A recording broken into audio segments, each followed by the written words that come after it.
There's a lot of ambition in Indians. Indians like to know everything that's out there so that they can click onto it anytime something happens or anytime someone references a conversation. So they come for information, for education, and then hope to create business out of that.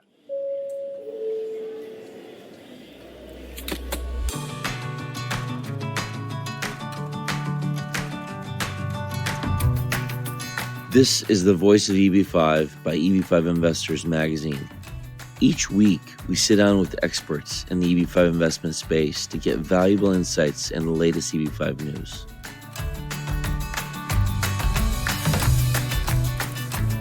Good morning, everybody. I'm here with Jay Mehta from FRR Shares. How are you doing, Jay? Hey, Ali. Thank you for this opportunity. Doing very well. I hope you're doing well too. Thank you, Jay. It was great seeing you in Mumbai and great seeing your dad and your brother. Did you guys get some rest after the event? Not really. We actually jumped right into it with the follow-ups of all the people that attended and came into our exhibit. So no rest for us. Good news to hear. Yeah. So I was trying to figure out a topic because every topic we do with the podcast, the Voice of Eb-5, is quite different. But I thought there's a lot of discussion, especially in our panel, around the Indian client. And I thought maybe you can elaborate a little bit more about what you're seeing as a market trend. Is it mostly families or H-1B people that are filing these Eb-5 petitions? Sure. So what we've seen is it's always, I would say, maybe 80 to 85% of not only our clients, but I think in general are students. The family only gets added on if there are siblings that are under the age of 21 and can qualify under one application.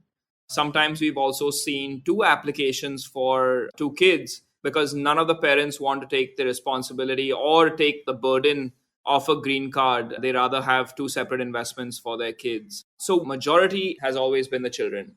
So most of the folks are currently in the US when they're applying? Yes, I would say about 60% of our applications are from within the US that are either on a student visa or an H-1B visa, something like that, yeah. So if they're already in the US, are their parents reaching out to you in India? Is that what's going on? Yes, we have our marketing sources as well as references that really count for us. And we usually get the parents reach out to us and then we speak to them as they are going to be the decision makers. The only input really I would say that the student would have is that they do wish to stay back in the US and then the parents figure out how that happens. I see. But the parents aren't usually the ones changing their domicile, are they? No, not really. You see, there's a lot of things to consider: structural investments, tax investments. All of these things need to be considered when the parent is going to be on the application. So they'd rather not get into all of that. And they're really doing it only for their children. That makes complete sense, Jay, because as soon as they become subject to U.S. taxes, things change. Absolutely. And they would rather not have all those changes than put themselves on for a green card. So what you do is you do a lot of tax planning as well, I bet, right? So we have partners that assist with tax planning. We're not really professional tax advisors. So we cater to all our clients' tax needs through our partners in India. So a lot of the folks I meet in India, we had a great event there. Thank you for coming and being a partner of the big event. I appreciate it. So you sponsored the event and you noticed that the people that are coming are from all over the place, but a lot of the finders and the agents, folks you compete, we're noticing a lot of it is very dispersed into different groups. It's either a financial advisor who's helping or a real estate, someone who sells real estate, or maybe someone in educational placement. And there isn't like the master agents you would see in China. Is that correct? That's absolutely correct, Ali. There are a lot of individuals, there are a lot of small firms, and then there are a lot of organized firms as well that are doing this. Why do you think that is? Like, why in China is it that, an agency has 1,000 or so employees, and in India, you see it more of I almost want to say like an insurance product, a little bit more closely monitored, a little bit more hand-holding, a lot less of just like a product. Is there something in the Indian culture you think that promotes that? Or I think there's a lot of ambition in Indians. I think there's a lot of ambition and a need to earn an extra buck or earn some more money. I think if people have a contact, have a reference, they don't mind handling this themselves. And I think that's what it is. You have a lot of individual agents that come through because they think they have one client or two clients that may require this need. It's also Indians like to know everything that's out there, right? So that they can click onto it anytime something happens or anytime someone references a conversation. So they come for information, for education, and then hope to create business out of that. I see. That's interesting. The other thing I noticed while in India is Mumbai seems like an amazing place, very centrally located. You can get, but when I went to Delhi, it was a little spread out. And I actually talked to a few regional centers and they were all over the place. One of them was in Bangalore, one of them was in Hyderabad. What do you think is the concentration of the parents, obviously, here we're talking about, but where's the concentration of the people living that would be interested in this stuff outside of Mumbai?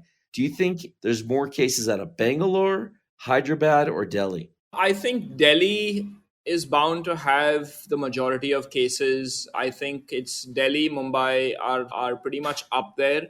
I do see Bangalore and Hyderabad as a good market as well because there's a lot of IT firms there. So since we are spread out in our firm amongst four of the different tier one cities that branch out into the tier two cities in their region, we actually get clients from Mumbai, Delhi, Gujarat, and as well as Bangalore and Hyderabad. So we have our offices located in such places where we pull in investors. There could be a handful of investors in a small tier two, tier three city as well. So we like to get into that as well since we have the infrastructure. So, generally speaking, I'm on to something here, right, Jay? There's a trend among the cultural differences, like the Gujaratis and the Marathis, they like the US. The Punjabis maybe lean towards Canada. So we've seen Punjabis typically tend to go towards Canada. Sindhis and Muslims tend to go towards the European nations. We've seen, of course, Gujarati and Marwadis both go for the US, just in terms of business expansion or in terms of settling their kids down there. And is there a reason you think? Is it because there's more Punjabis in Canada? I think it's got to do with maybe that. Early on, Punjabis you had migrated to Canada, Gujaratis had migrated to the US. If you know the Patels in all over America, that's from Gujarat. So I think that's been a trend that's been following since all our ancestors have moved their families to the US. I think that trend is decades old, and I think it keeps going on and keeps getting passed on. I wanted to tell the listener the voice of Eb-5 the difference, and maybe Jay just educate them a little bit about people may not know, right? These are states. Yes, these are states in India: Gujarat, Maharashtra, Karnataka. These are all states in India. So in Gujarat, you have Ahmedabad, which is a tier one city. In Maharashtra, you have Mumbai and Pune. In Karnataka, you have Bangalore. So yeah, these are all states and then their respective cities in those states that are a market for investment immigration. So how about the Calcutta folks? Are you seeing any movement from Calcutta coming in? To be honest, no, Ali. We haven't seen much from Calcutta towards any of the investment immigration programs. And is that because of the wealth of a city, or is that just because of the nature of the people that are there? I would assume that's the nature of the people. Calcutta also hosts a whole bunch of big industrial families. So it's usually where these families pass on their companies and their estates to the younger generations in their family. So I don't think any of them would be interested in global taxation, for example. The other thing I kind of want to mention is the currency. So right now, when the appreciation of the dollar recently, has it made the demographic smaller? I know the price increased to 800,000, and then you had inflation. Has that really hurt the market because has this softened the market because of the price point? I think the $800,000 has definitely softened the market because it's taken the product to a higher league, so to speak. People that can afford or wish to invest at the 800,000 level do not really consider a minor change of maybe 2 or 3% in the dollar appreciation in the year that they're doing it.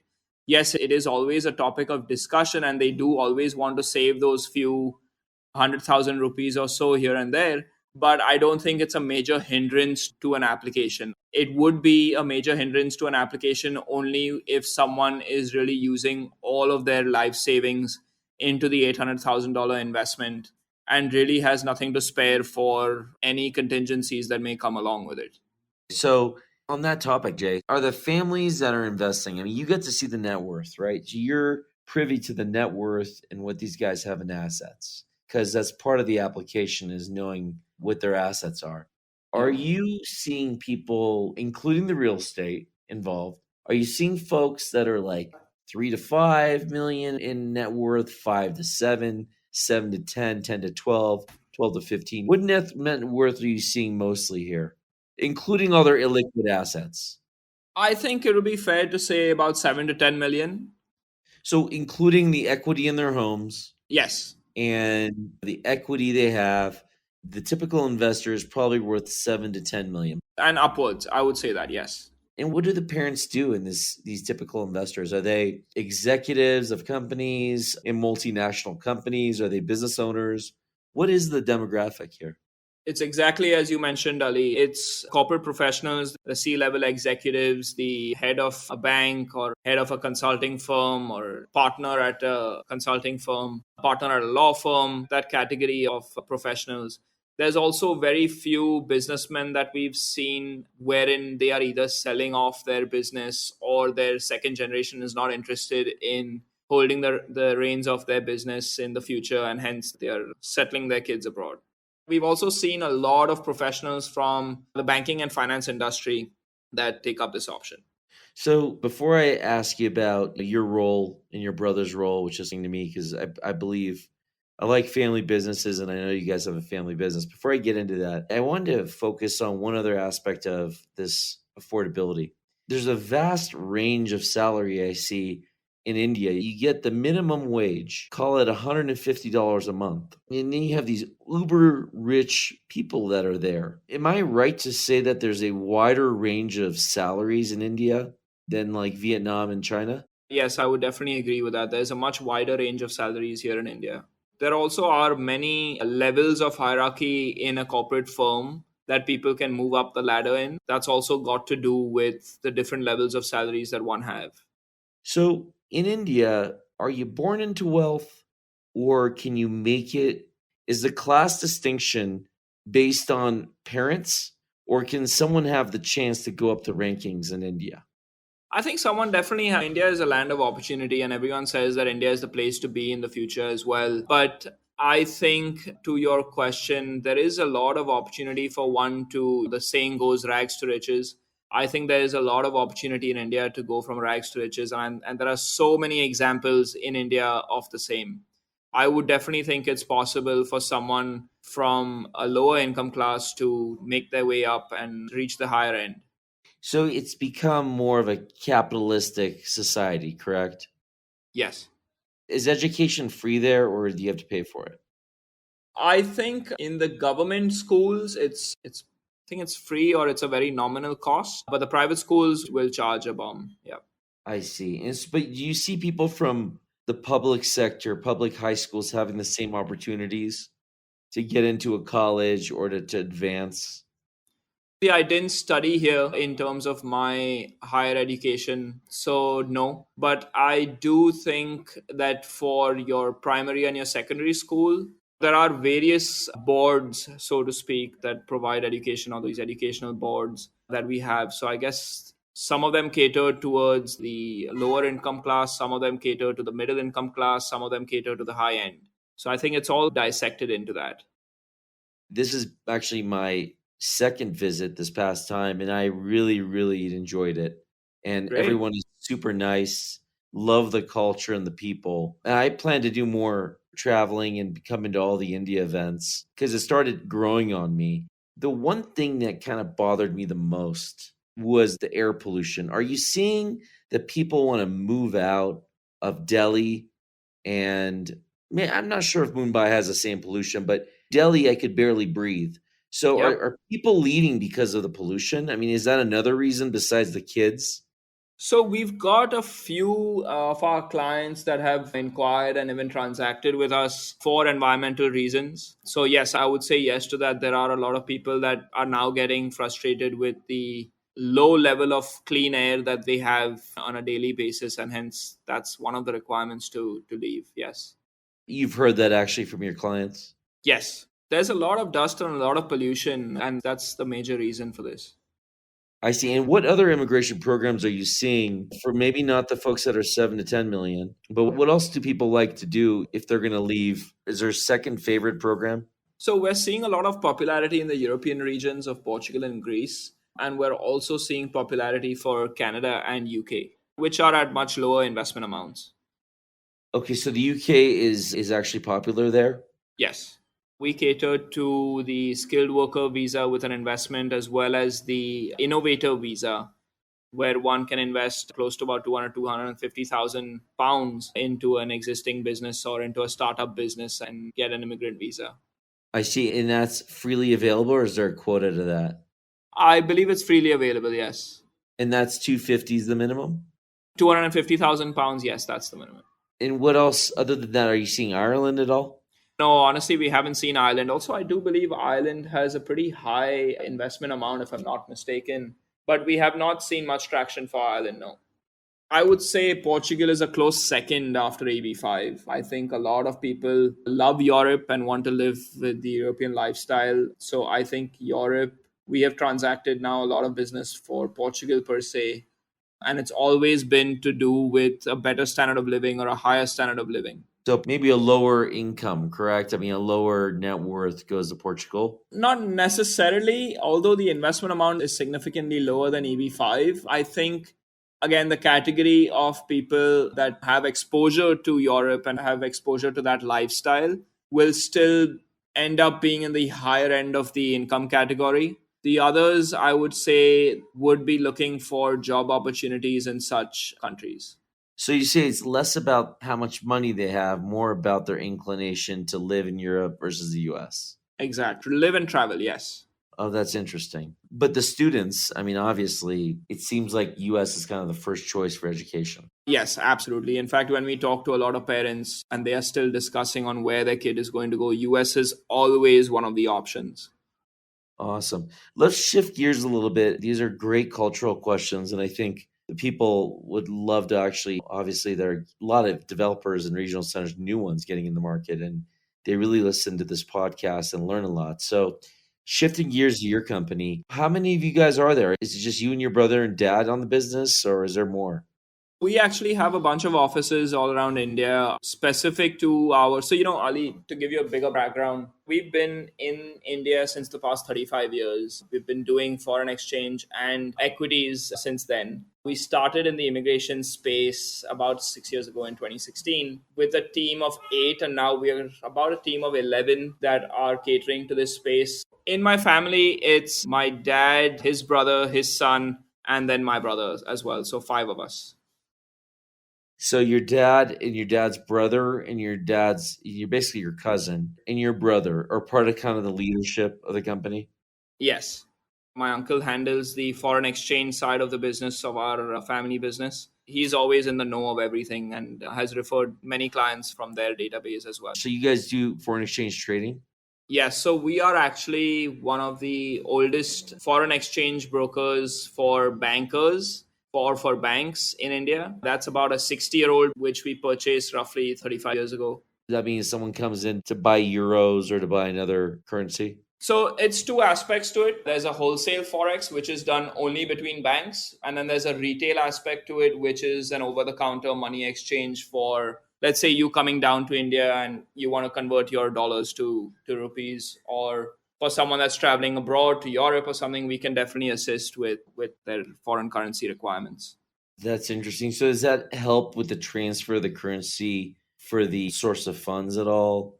That's a separate category of a license that's required. So we don't cater to remittances for such kind of investments. Although we do cater to remittances for student fees that one needs to pay in the US or the UK. But because of our relationships with several banks in India, we do get a preferred foreign exchange rate, so to speak, for our clients.